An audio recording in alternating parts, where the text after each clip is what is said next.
Esta é uma das grandes armas dos arminianos, montada no topo de seus muros, e frequentemente descarregada com barulho terrível contra os pobres cristãos chamados calvinistas. Pretendo dar uma cravada na arma esta manhã, ou melhor, virá-la contra o inimigo, pois ela nunca foi deles, nunca foi fundida em sua fundição, mas tinha a intenção de ensinar a doutrina exatamente oposta à que eles afirmam. Normalmente, quando o texto é tomado, as divisões são, primeiro, que o homem tem uma vontade. Segundo, que ele é inteiramente livre. Terceiro, que os homens devem se fazer dispostos a vir a Cristo, caso contrário, não serão salvos. Agora, não teremos tais divisões, mas nos esforçaremos para dar uma olhada mais calma no texto, e não, porque por acaso as palavras vontade ou não vontade nele, fugir com a conclusão de que ele ensina a doutrina do livre-arbítrio. Já foi provado além de toda a controvérsia que o livre-arbítrio é um absurdo. A liberdade não pode pertencer à vontade mais do que a ponderabilidade pode pertencer à eletricidade. São coisas completamente diferentes. Podemos acreditar em livre-arbítrio, mas o livre-arbítrio é simplesmente ridículo. A vontade é bem conhecida por todos por ser dirigida pelo entendimento, por ser movida por motivos, por ser guiada por outras partes da alma e por ser uma coisa secundária. Filosofia e religião descartam de uma vez o próprio pensamento do livre-arbítrio, e eu irei tão longe quanto Martinho Lutero, naquela forte afirmação dele, onde ele diz: se alguém atribui algo da salvação, mesmo o mínimo, ao livre-arbítrio do homem, ele não sabe nada sobre a graça, e não aprendeu Jesus Cristo corretamente. Pode parecer um sentimento duro, mas aquele que em sua alma acredita que o homem se volta para Deus por sua própria vontade, não pode ter sido ensinado por Deus, pois esse é um dos primeiros princípios que nos são ensinados quando Deus começa conosco, que não temos vontade nem poder, mas que Ele dá a ambos, que Ele é alfa e ômega na salvação dos homens. Nossos 4 pontos, esta manhã, serão, primeiro, que todo homem está morto, porque diz, não quereis vir a mim para terdes vida. Segundo, que a vida em Jesus Cristo, não quereis vir a mim para terdes vida. Terceiro, que a vida em Cristo Jesus para todo aquele que vem por ela, não quereis vir a mim para terdes vida, implicando que todos os que forem terão vida. E quarto, a essência do texto está aqui, que nenhum homem por natureza jamais virá a Cristo, pois o texto diz, não quereis vir a mim para terdes vida. Longe de afirmar que os homens por sua própria vontade alguma vez fazem tal coisa, ele nega isso de forma ousada e categórica, e diz, não quereis vir a mim para terdes vida. Porque, amados, estou quase pronto para exclamar, todos os que têm livre-arbítrio não têm conhecimento de que ousam correr contra a inspiração. Não têm senso todos aqueles que negam a doutrina da graça? Eles se afastaram tanto de Deus que distorcem isso para provar o livre-arbítrio, enquanto o texto diz, vós não quereis vir a mim para que tenhais vida. E, primeiro, então, nosso texto implica que os homens por natureza estão mortos. Nenhum ser precisa ir atrás da vida se ele tem vida em si mesmo. O texto fala muito fortemente quando diz, não quereis vir a mim para terdes vida. Embora não diga isso em palavras, ainda assim afirma com efeito que os homens precisam de uma vida mais do que eles próprios têm. Meus ouvintes, estamos todos mortos a menos que tenhamos sido gerados para uma esperança viva. Primeiro, todos nós somos, por natureza, legalmente mortos, no dia em que dela comeres, morrerás de morte, disse Deus a Adão, e embora Adão não tenha morrido naquele momento naturalmente, ele morreu legalmente, isto é, a morte foi registrada contra ele.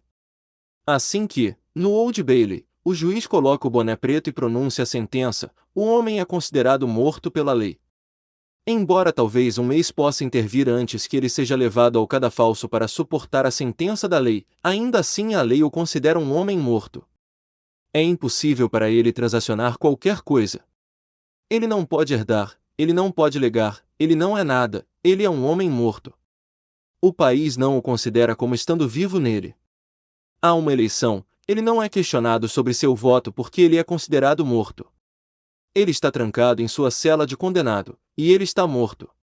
Ah! E vocês, pecadores ímpios que nunca tiveram vida em Cristo, vocês estão vivos esta manhã, por indulto, mas vocês sabem que estão legalmente mortos, que Deus os considera como tais, que no dia em que seu pai Adão tocou no fruto, e quando vocês mesmos pecaram, Deus O juiz eterno colocou o gorro preto e os condenou? Vocês falam poderosamente de sua própria posição, bondade e moralidade. Onde está isso? A Escritura diz: vocês estão já condenados. Vocês não devem esperar para serem condenados no dia do julgamento, que será a execução da sentença. Vocês estão já condenados.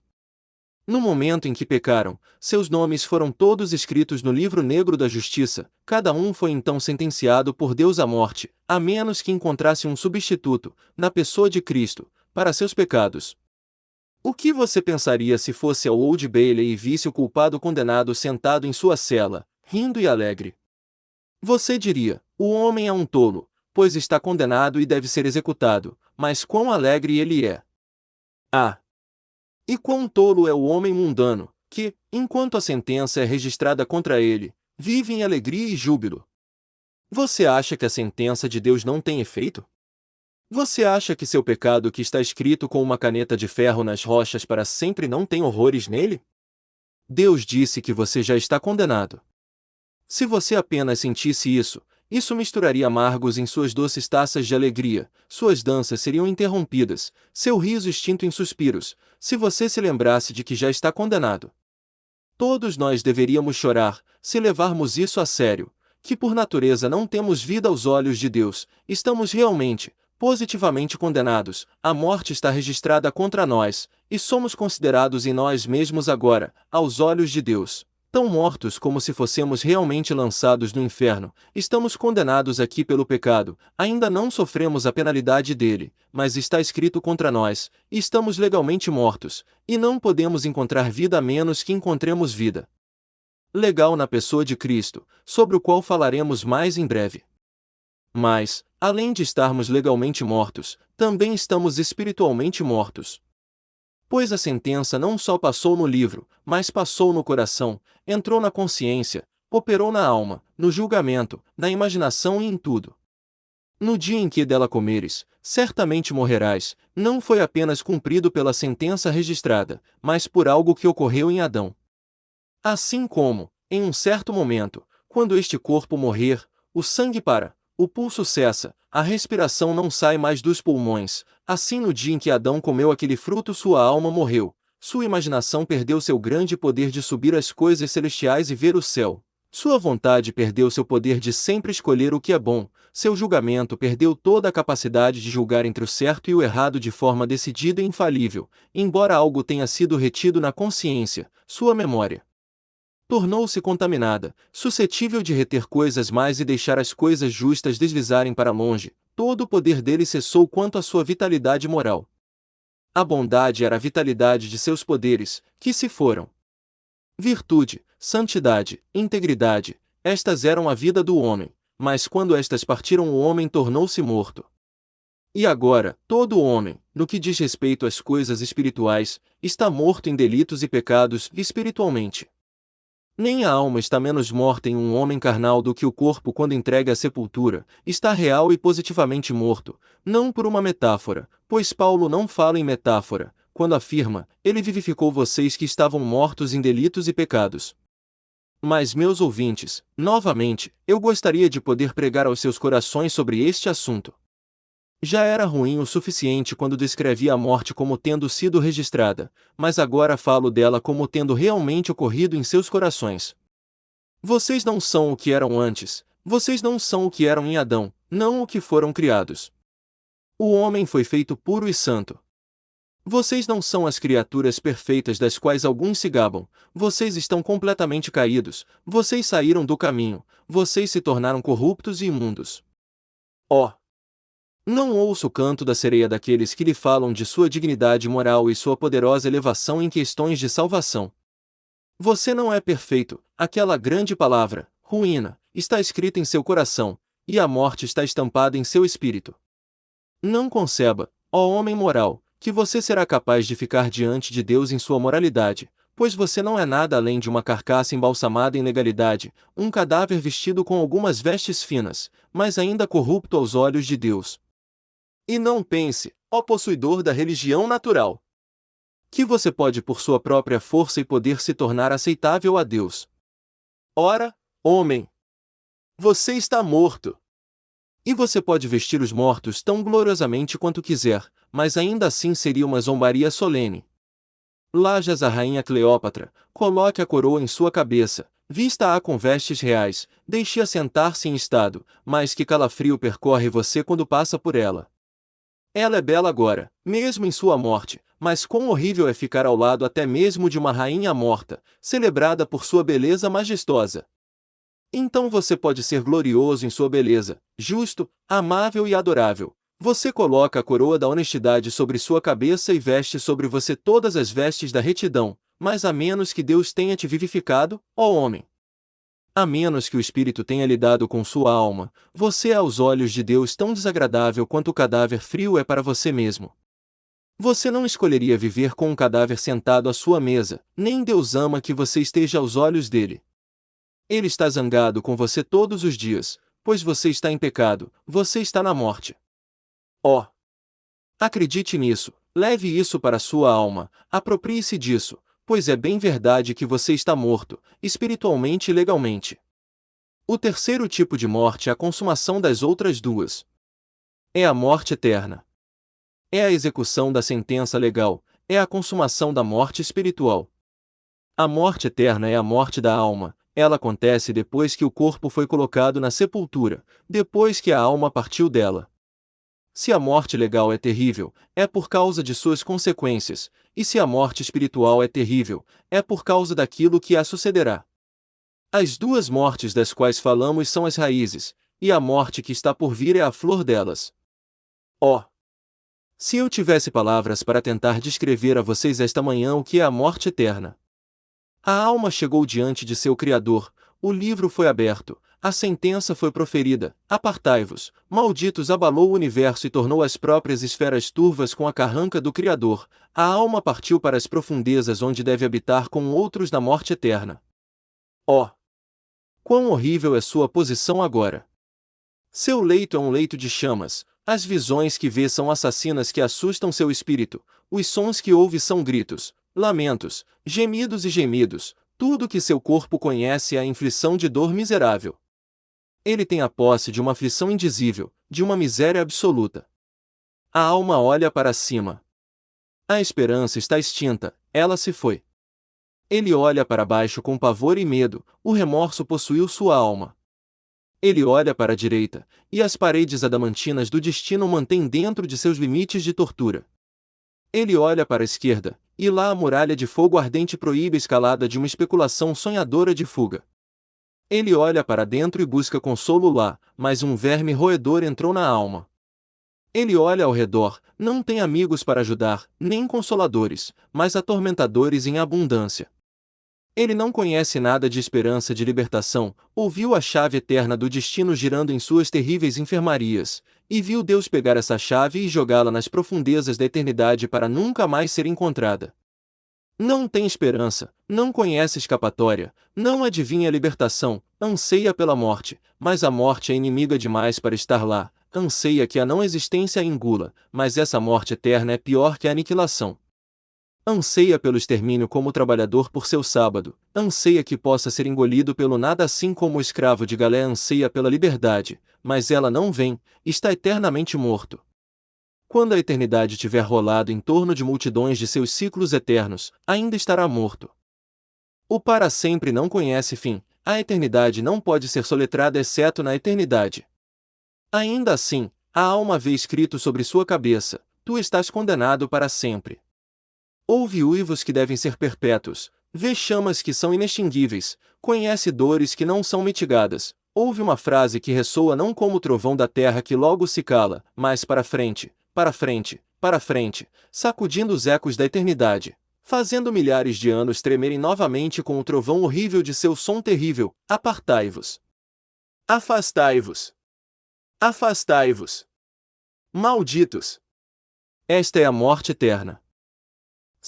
Em segundo lugar, em Cristo Jesus a vida, pois ele diz, não quereis vir a mim para terdes vida. Não há vida em Deus Pai para um pecador, não há vida em Deus Espírito para um pecador à parte de Jesus. A vida de um pecador está em Cristo.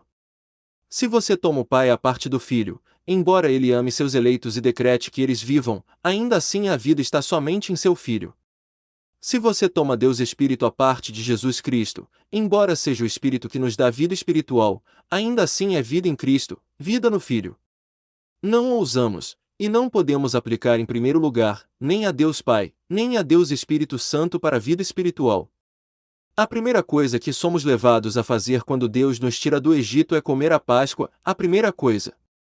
O primeiro meio pelo qual obtemos vida é alimentando-nos da carne e do sangue do Filho de Deus, vivendo nele, confiando nele, crendo em sua graça e poder. Nosso segundo pensamento foi: a vida em Cristo. Mostraremos que há 3 tipos de vida em Cristo, assim como há 3 tipos de morte. Primeiro, há a vida legal em Cristo. Assim como todo homem por natureza considerado em Adão teve uma sentença de condenação passada sobre ele no momento do pecado de Adão, e mais especialmente no momento de sua primeira transgressão, assim eu, se eu sou um crente, e você, se você confia em Cristo, tivemos uma sentença legal de absolvição passada sobre nós através do que Jesus Cristo fez.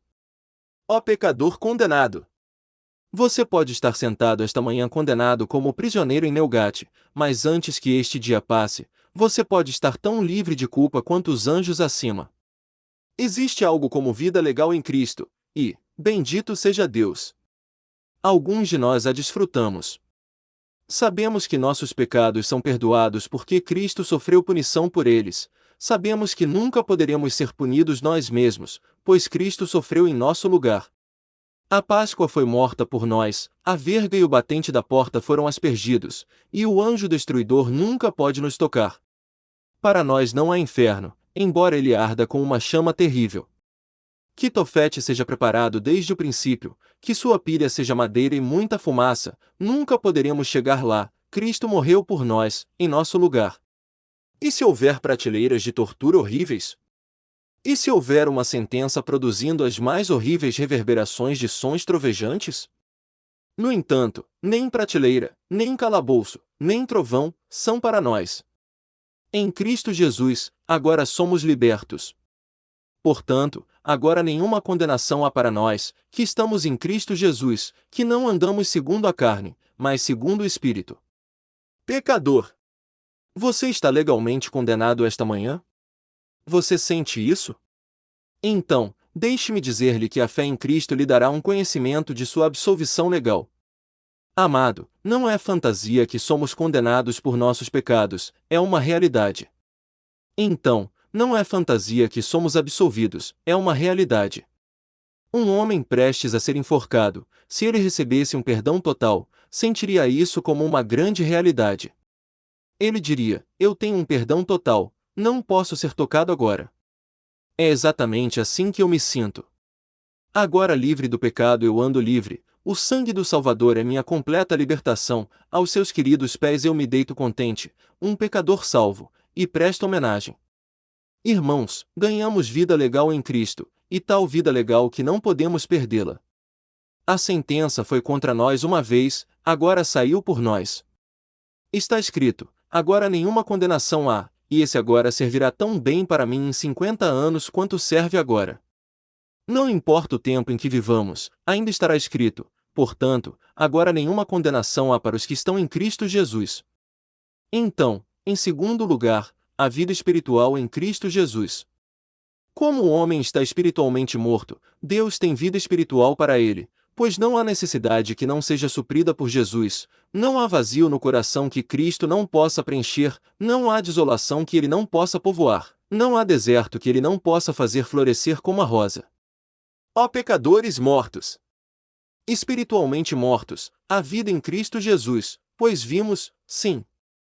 Estes olhos viram, os mortos vivem novamente, conhecemos o homem cuja alma era totalmente corrupta, pelo poder de Deus busca a justiça, conhecemos o homem cujas visões eram carnais, cujas concupiscências eram poderosas, cujas paixões eram fortes. De repente, por poder irresistível do céu, consagrou-se a Cristo e se tornou um filho de Jesus. Sabemos que a vida em Cristo Jesus, de ordem espiritual, sim, mas, nós mesmos, em nossas próprias pessoas, sentimos que a vida espiritual. Bem podemos nos lembrar de quando nos sentávamos na casa de oração, tão mortos quanto o próprio assento em que estávamos sentados. Tínhamos ouvido por um longo tempo o som do Evangelho, mas nenhum efeito se seguiu, quando de repente, como se nossos ouvidos tivessem sido abertos pelos dedos de algum anjo poderoso, um som entrou em nosso coração. Pensávamos ter ouvido Jesus dizendo: aquele que tem ouvidos para ouvir, ouça. Uma mão irresistível se colocou em nosso coração e esmagou uma oração para fora dele. Nunca tivemos uma oração assim antes. Clamamos: ó Deus, tem misericórdia de mim, um pecador. Alguns de nós, por meses, sentimos uma mão nos pressionando como se tivéssemos sido agarrados em um torno, e nossas almas sangraram gotas de angústia. Essa miséria era um sinal da vida vindoura. As pessoas, quando estão sendo afogadas, não sentem tanta dor quanto quando estão sendo restauradas. Oh! Nós nos lembramos daquelas dores, daqueles gemidos, daquela luta viva que nossa alma teve quando chegou a Cristo. Ah! Podemos nos lembrar da entrega de nossa vida espiritual tão facilmente quanto um homem poderia se lembrar de sua restauração do túmulo. Podemos supor que Lázaro se lembrou de sua ressurreição, embora não de todas as circunstâncias dela. Então nós, embora tenhamos esquecido muito, nos lembramos de nossa entrega a Cristo. Podemos dizer a todo pecador, por mais morto que esteja, que a vida em Cristo Jesus, embora você possa estar podre e corrupto em seu túmulo. Aquele que ressuscitou Lázaro nos ressuscitou, e ele pode dizer, até mesmo a você, Lázaro: sai para fora. Em terceiro lugar, a vida eterna em Cristo Jesus. E, se a morte eterna for terrível, a vida eterna é abençoada, pois ele disse: onde eu estiver, meu povo estará. Pai, eu quero que aqueles que me deste estejam comigo onde eu estiver, para que possam contemplar minha glória. Eu dou às minhas ovelhas a vida eterna, e elas nunca perecerão. Agora, qualquer arminiano que pregasse a partir desse texto deve comprar um par de lábios de borracha da Índia, pois tenho certeza de que ele precisaria esticar sua boca surpreendentemente. Ele nunca seria capaz de falar toda a verdade sem se enrolar de uma maneira muito misteriosa. Vida eterna, não uma vida que eles devem perder, mas vida eterna. Se perdi a vida em Adão, ganhei-a em Cristo. Se me perdi para sempre, encontro-me para sempre em Jesus Cristo. Vida eterna. Ó, pensamento abençoado! Nossos olhos brilharão de alegria e nossas almas arderão de êxtase no pensamento de que temos vida eterna.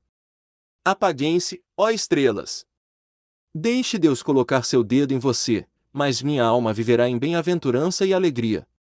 Arranca teu olho, ó sol! Mas meu olho verá o rei em sua beleza quando teu olho não mais fizer a terra verde rir. E lua, seja transformada em sangue. Mas meu sangue nunca será transformado em nada, este espírito existirá quando tu tiveres deixado de existir. E tu, grande mundo! Tu podes tudo desaparecer, assim como a espuma de um momento desaparece sobre a onda que a carrega, mas eu tenho vida eterna. Ó tempo! Tu podes ver montanhas gigantescas mortas escondidas em seus túmulos, tu podes ver as estrelas como figos maduros demais, caindo da árvore, mas tu nunca verás meu espírito morto. Isso nos leva ao terceiro ponto, que a vida eterna é dada a todos que vêm em busca dela. Nunca houve um homem que veio a Cristo para a vida eterna, para a vida legal, para a vida espiritual, que não a tivesse recebido, em algum sentido, e foi manifestado a ele que ele havia recebido logo depois que veio. Tomemos um ou dois textos, ele é capaz de salvar completamente os que vêm a ele. Todo homem que vem a Cristo descobrirá que Cristo é capaz de salvá-lo, não capaz de salvá-lo um pouco, de livrá-lo de um pequeno pecado, de mantê-lo longe de uma pequena aprovação, de carregá-lo um pouco e então largá-lo, mas capaz de salvá-lo até a extensão máxima de seu pecado, até a duração máxima de suas provações, as profundezas máximas de suas tristezas, até a duração máxima de sua existência. Cristo diz a todo aquele que vem a ele: venha, pobre pecador. Você não precisa perguntar se eu tenho poder para salvar. Eu não vou te perguntar o quão longe você foi no pecado, eu sou capaz de te salvar completamente. E não há ninguém na terra que possa ir além do máximo de Deus. Agora outro texto, aquele que vem a mim, note que as promessas são quase sempre para os que vêm, de maneira nenhuma o lançarei fora. Todo homem que vem encontrará a porta da casa de Cristo aberta, e a porta do seu coração também. Todo homem que vem, digo isso no sentido mais amplo, descobrirá que Cristo tem misericórdia por ele. O maior absurdo do mundo é querer ter um evangelho mais amplo do que aquele registrado nas Escrituras. Eu prego que todo homem que crê será salvo, que todo homem que vem encontrará misericórdia. As pessoas me perguntam, mas suponha que um homem que não foi escolhido venha, ele seria salvo. Você vai e supõe um absurdo e eu não vou lhe dar uma resposta. Se um homem não é escolhido, ele nunca virá. Quando ele vem, é uma prova segura de que ele foi escolhido. Diz alguém, suponha que alguém vá a Cristo que não tenha sido chamado pelo Espírito. Pare, meu irmão, essa é uma suposição que você não tem o direito de fazer, pois tal coisa não pode acontecer, você só diz isso para me enredar, e você não fará isso ainda. Eu digo que todo homem que vem a Cristo será salvo. Eu posso dizer isso como um calvinista, ou como um hipercalvinista, tão claramente quanto você pode dizer. Eu não tenho um evangelho mais estreito do que você tem, apenas o meu evangelho está em uma fundação sólida, enquanto o seu é construído sobre nada além de areia e podridão. Todo homem que vem será salvo, pois ninguém vem a mim a menos que o Pai o atraia. Mas, diz alguém, suponha que todo o mundo viesse, Cristo os receberia. Certamente, se todos viessem, mas então eles não virão. Eu digo a todos que vêm, sim, se eles fossem tão maus quanto demônios, Cristo os receberia, se eles tivessem todo o pecado e imundície correndo em seus corações como em um esgoto comum para o mundo inteiro, Cristo os receberia. Outro diz, quero saber sobre o resto das pessoas. Posso sair e dizer a elas, Jesus Cristo morreu por cada um de vocês? Posso dizer, a justiça para cada um de vocês, a vida para cada um de vocês? Não, você não pode. Você pode dizer, a vida para cada homem que vem. Mas se você disser que a vida para um daqueles que não creem, você profere uma mentira perigosa. Se você disser a eles que Jesus Cristo foi punido por seus pecados, e ainda assim eles estarão perdidos, você conta uma falsidade deliberada. Pensar que Deus poderia punir Cristo e então puni-los, eu me pergunto sobre sua ousadia de ter a impudência de dizer isso. Um bom homem estava certa vez pregando que havia harpas e coroas no céu para toda a sua congregação, e então ele concluiu de uma maneira muito solene, meus queridos amigos, há muitos para quem essas coisas estão preparadas que não chegarão lá. Na verdade, ele fez uma história tão lamentável, como de fato poderia fazer, mas eu lhe digo por quem ele deveria ter chorado, ele deveria ter chorado pelos anjos do céu e todos os santos, porque isso estragaria completamente o céu. Você sabe quando vocês se encontram no Natal, se você perdeu seu irmão Davi e seu assento está vazio, você diz, bem, nós sempre gostamos do Natal, mas há uma desvantagem nisso agora, o pobre Davi está morto e enterrado. Pense nos anjos dizendo, ah, este é um lindo céu, mas não gostamos de ver todas aquelas coroas lá em cima com teias de aranha, não podemos suportar aquela rua desabitada, não podemos contemplar aqueles tronos vazios. E então, pobres almas, eles podem começar a falar uns com os outros, e dizer, nós não estamos seguros aqui porque a promessa era, eu dou às minhas ovelhas a vida eterna, e há muitos deles no inferno aos quais Deus deu a vida eterna. Há um número pelo qual Cristo derramou seu sangue queimando no poço, e se eles podem ser enviados para lá, nós também podemos. Se não podemos confiar em uma promessa, não podemos em outra. Então o céu perderia seu fundamento, e cairia. Fora com seu evangelho sem sentido. Deus nos dá um evangelho seguro e sólido, construído em atos de aliança e relacionamento de aliança, em propósitos eternos e cumprimentos certos. Isto nos leva ao quarto ponto, que por natureza nenhum homem virá a Cristo, pois o texto diz, não quereis vir a mim para terdes vida. Afirmo com base na autoridade das Escrituras do meu texto que não quereis vir a Cristo para terdes vida. Digo-vos que posso pregar para sempre, posso tomar emprestada a eloquência de Demóstenes ou de Cícero, mas não quereis vir a Cristo. Posso implorar de joelhos, com lágrimas nos olhos, e mostrar-vos os horrores do inferno e as alegrias do céu, a suficiência de Cristo e a vossa própria condição perdida, mas nenhum de vós viria a Cristo por vós mesmos, a menos que o Espírito que repousava em Cristo vos atraísse. É verdade que todos os homens, na sua condição natural, não virão a Cristo. Mas, parece-me que ouço outro destes tagarelas a fazer uma pergunta, mas não poderiam vir se quisessem? Meu amigo, responder-te-ei noutra altura. Não é essa a questão desta manhã. Estou a falar sobre se eles virão, não se podem. Você notará que sempre que você fala sobre livre-arbítrio, o pobre arminiano, em 2 segundos começa a falar sobre poder, e ele mistura dois assuntos que deveriam ser mantidos separados. Não vamos pegar dois assuntos de uma vez, recusamos lutar contra dois ao mesmo tempo, se você quiser. Outro dia pregaremos sobre este texto, ninguém pode vir, a menos que o Pai o traga. Mas é apenas da vontade que estamos falando agora, e é certo que os homens não virão a Cristo, para que tenham vida. Poderíamos provar isso de muitos textos das Escrituras, mas pegaremos uma parábola. Você se lembra da parábola em que um certo rei deu uma festa para seu filho e convidou um grande número para vir, os bois e os animais cevados foram mortos, e ele enviou seus mensageiros convidando muitos para a ceia. Eles foram à festa? Ah, não, mas todos eles, de comum acordo, começaram a dar desculpas. Um disse que havia se casado com uma esposa e, portanto, não poderia vir, enquanto ele poderia tê-la trazido com ele. Outro havia comprado uma junta de bois e foi prová-los, mas a festa era à noite, e ele não conseguia provar seus bois no escuro. Outro tinha comprado um pedaço de terra e queria vê-lo, mas eu não acho que ele foi vê-lo com uma lanterna. Então todos eles deram desculpas e não vieram. Bem, o rei estava determinado a fazer a festa, então ele disse: saiam pelas estradas e cercas, e convidem-nos, parem.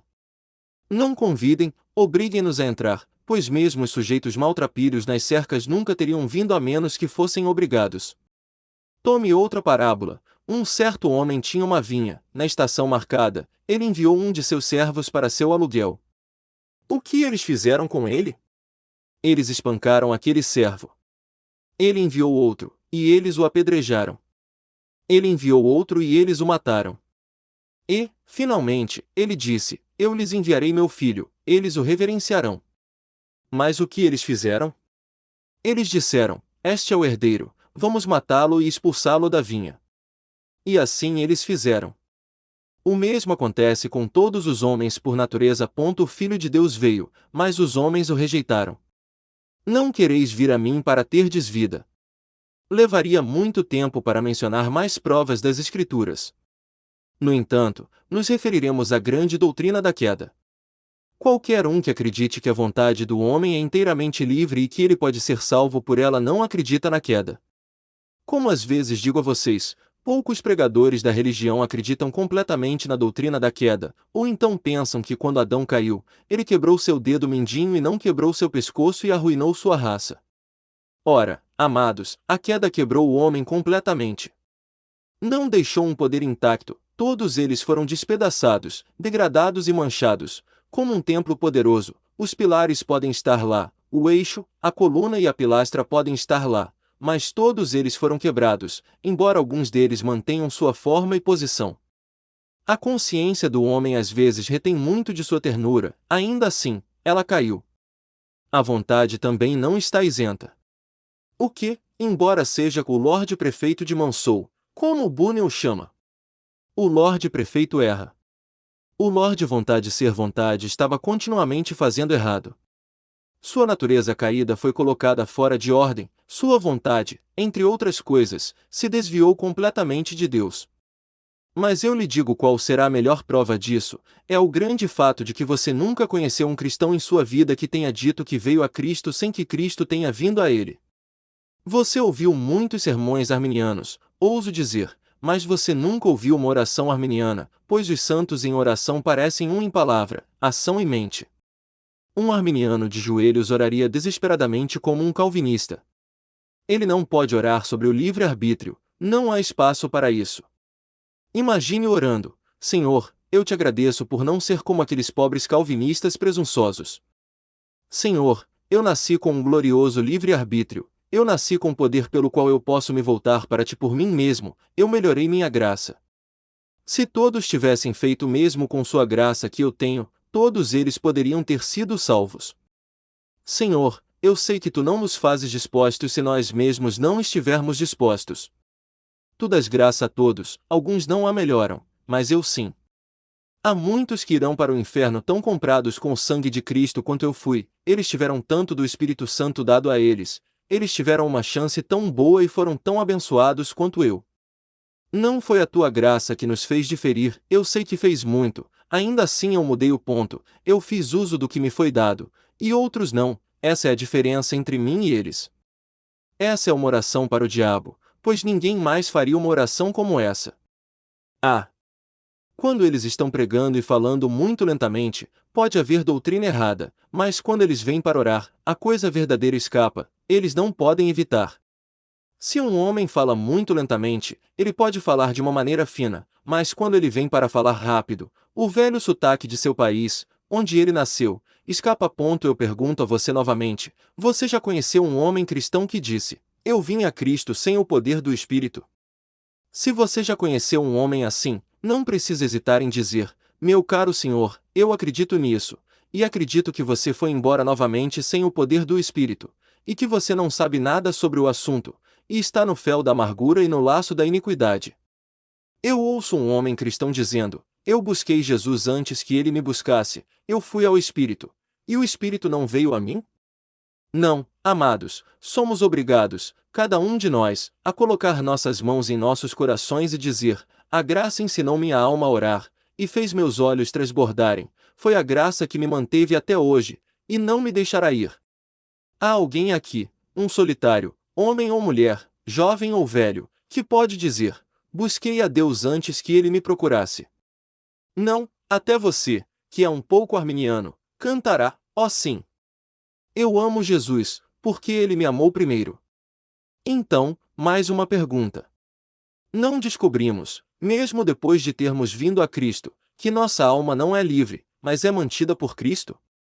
Não encontramos momentos, mesmo agora, em que a vontade não está presente conosco. Há uma lei em nossos membros, guerreando contra a lei de nossas mentes. Agora, se aqueles que estão espiritualmente vivos sentem que sua vontade é contrária a Deus, o que diremos do homem que está morto em delitos e pecados? Seria um absurdo maravilhoso colocar os dois em um nível, e seria ainda mais absurdo colocar os mortos antes dos vivos. Não, o texto é verdadeiro, a experiência o marcou em nossos corações. E não quereis vir a mim para terdes vida. Agora, devemos dizer-lhe as razões pelas quais os homens não virão a Cristo. A primeira é porque nenhum homem por natureza pensa que quer Cristo. Por natureza, o homem concebe que não precisa de Cristo, ele pensa que tem um manto de justiça próprio, que está bem vestido, que não está nu, que não precisa do sangue de Cristo para lavá-lo, que não é preto ou carmesim e não precisa de graça para purificá-lo. Nenhum homem conhece sua necessidade até que Deus a mostre a ele, e até que o Espírito Santo revele a necessidade do perdão, nenhum homem buscará perdão. Posso pregar Cristo para sempre, mas a menos que você sinta que quer Cristo, nunca virá a Ele. Um médico pode ter uma boa loja, mas ninguém comprará seus remédios até que sinta que os quer. A próxima razão é porque os homens não gostam da maneira de Cristo salvá-los. Alguém diz: não gosto porque ele me torna santo, não posso beber ou xingar se ele me salvou. Outro diz: isso requer que eu seja tão preciso e puritano, e eu gosto de um pouco mais de licença. Outro não gosta porque é tão humilhante, ele não gosta porque o portão do céu não é alto o suficiente para sua cabeça, e ele não gosta de se curvar. Essa é a principal razão pela qual vocês não virão a Cristo, porque vocês não podem chegar a Ele com suas cabeças erguidas no ar, pois Cristo faz vocês se curvarem quando vocês vêm. Outro não gosta que seja graça do começo ao fim. Ele diz: se eu pudesse ter um pouco de honra. Mas quando ele ouve que é tudo Cristo ou nenhum Cristo, um Cristo inteiro ou nenhum Cristo, ele diz: eu não irei, e se vira e vai embora. Pecadores orgulhosos, vocês não virão a Cristo. Pecadores ignorantes, vocês não virão a Cristo, porque vocês não sabem nada sobre Ele. E essa é a terceira razão. Os homens não conhecem seu valor, pois se conhecessem, viriam até Ele. Por que os marinheiros não foram para a América antes de Colombo ir? Porque eles não acreditavam que havia uma América. Colombo tinha fé, portanto ele foi. Aquele que tem fé em Cristo vai até ele. Mas vocês não conhecem Jesus, Muitos de vocês nunca viram seu belo rosto, vocês nunca viram quão aplicável seu sangue é a um pecador, quão grande é sua expiação, e quão todo suficientes são seus méritos. Portanto, vocês não irão até ele. E ó, meus ouvintes, meu último pensamento é solene. Eu preguei que vocês não virão. Mas alguns dirão, é pecado deles não virem. É assim. Vocês não virão, mas então sua vontade é uma vontade pecaminosa. Alguns pensam que costuramos travesseiros em todas as cavas quando pregamos essa doutrina, mas não fazemos isso. Não colocamos isso como parte da natureza original do homem, mas como pertencente à sua natureza caída. É o pecado que os trouxe a essa condição de que vocês não virão. Se vocês não tivessem caído, viriam a Cristo no momento em que ele foi pregado a vocês, mas vocês não vêm por causa de sua pecaminosidade e crime. As pessoas se desculpam porque têm corações ruins. Essa é a desculpa mais frágil do mundo. O roubo e o furto não vêm de um coração ruim? Suponha que um ladrão diga a um juiz, eu não pude evitar, eu tinha um coração ruim. O que o juiz diria? Seu patife! Ora, se seu coração é mau, tornarei a sentença mais pesada, pois você é um vilão de fato. Sua desculpa não é nada. O Todo-Poderoso rir-se-á deles e os terá em escárnio. Não pregamos esta doutrina para desculpá-lo, mas para humilhá-lo. A posse de uma natureza má é minha culpa, bem como minha terrível calamidade. É um pecado que sempre será cobrado dos homens, quando eles não vêm a Cristo, é o pecado que os mantém afastados.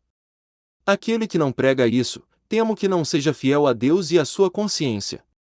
Vá para casa, então, com este pensamento, sou por natureza tão perverso que não vou a Cristo, e essa perversidade perversa da minha natureza é meu pecado. Eu mereço ser enviado para o inferno por isso. E se o pensamento não o humilha, o Espírito o usa, nenhum outro pode. Esta manhã eu não preguei a natureza humana para cima, mas eu a preguei para baixo. Deus nos humilha a todos. Amém.